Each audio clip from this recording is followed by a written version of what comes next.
All right, guys, back here again today. And as you see, I have a tool. I haven't really done, I mean, I have that guy sticking out. But I haven't really done a lot on tools. But this is something that I find a lot of people, including myself, will need. As you can see, it says clear as day right here, Universal Pistol Rear Sight Adjustment Tool for the removal, installation, and adjustment of rear sights for most semi-auto pistol slides. So, why did I get this? Most of the time, I don't really have to adjust my sights that much. But when I got this Ruger 1911, I had some issues with the rear sight. I don't know if you've seen in other videos. You can look them up if you want. But yeah, I have since got a new sight on it. As you can see, my little rear dots here fell out.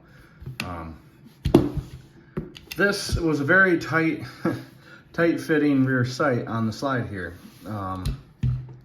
which led me to needing this. Normally I try to use a punch if I need to make any adjustments, but this guy was just not budging. So that led me to buying this. This is by VISM, which is a division of NC Star. If you're not familiar with NC Star, they're fairly well known for making pretty much pretty cheap accessories and some optics and some mounting brackets and stuff like that. But VISM is their tool, and they tend to be a little bit more on the higher quality. And you can see here it says designed in the USA, so you know it's probably made in China, but that's not a big deal. What isn't these days? Get the box out of the way here. Comes in a pretty nice little case here, little zip up deal, so you can tuck it away. It's pretty square, so you can keep it where you need to. But that leads me to my next part here. Oh, that little Allen key fell out.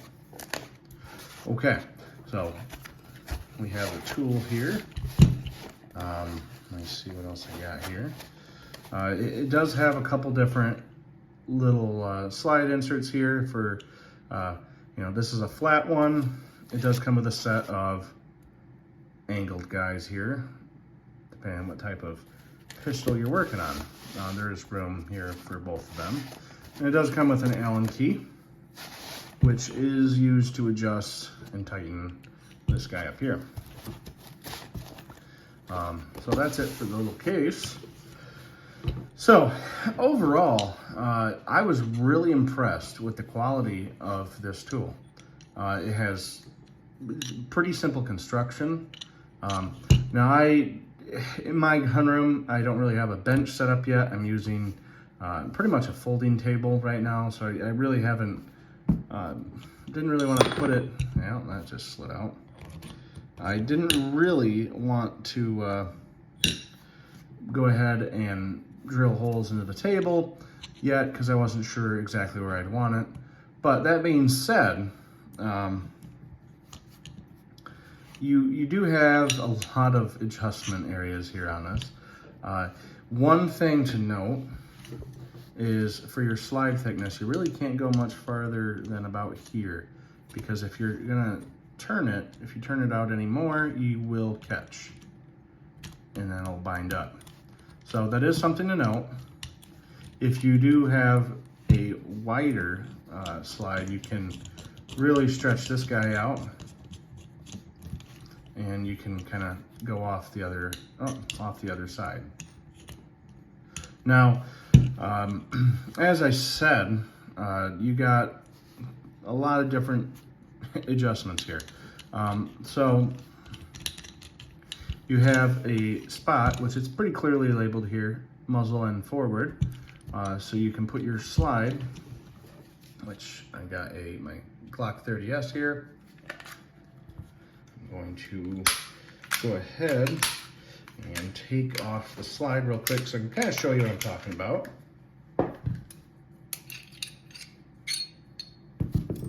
Okay, so I have a slide. Now, you'll pretty much just kind of put it in like so. Tighten. Now, see, now here's my other thing. I need to bring up this adjustment point. So you can adjust the height here for different slide heights. So you'll put this in, and it is polymer on these little jaws here, so it'll help keep from marring. So you go ahead and you tighten her up. And then your top adjustment here pushes down on the front of the slide, so it holds it in place very well. So it's pretty much set in there. So really all that there is left is to either, you know, knock it out, move it for windage and whatnot. Now, one cool thing about this is it comes with a basically a hex head on the end here.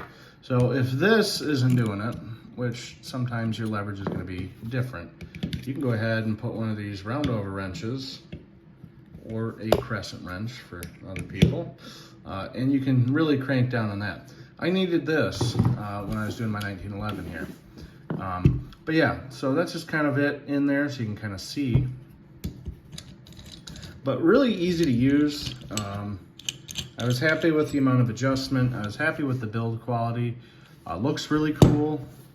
I mean, that blue color, I assume it's some kind of anodization or something like that. But yeah, really cool, really simple to use tool. Cost me about $60, so pretty handy, pretty cheap and affordable. I would recommend it if you need a sight pusher. There's a lot of different types out there, but this one seemed pretty easy to use. Oh, I see why I'm losing this guy all the time.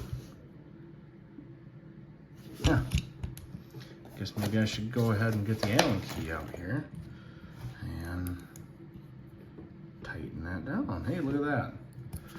So this one Allen key works for basically all these functions. There's one here and here, and one over here for tightening, adjusting, and whatnot like that.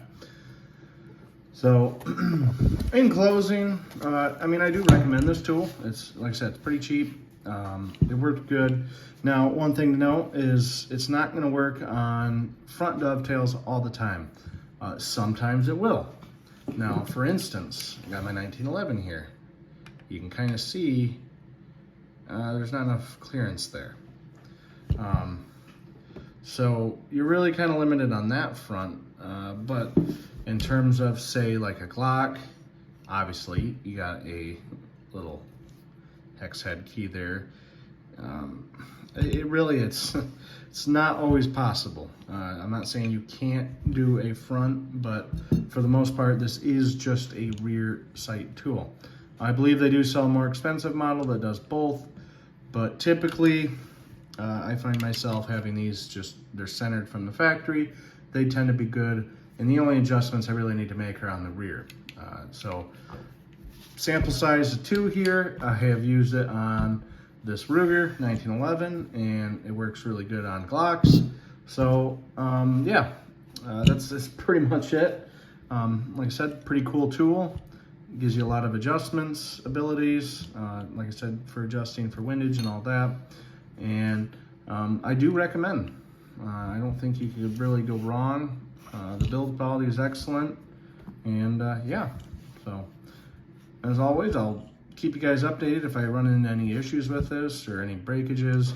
I guess the one thing I will know is you've seen me tighten this guy up. Just go through and make sure all your Allen keys are tight in case they slip out. It's pretty easy. It's pretty common sense to use, but just something to think about. So, alrighty. Thanks for watching.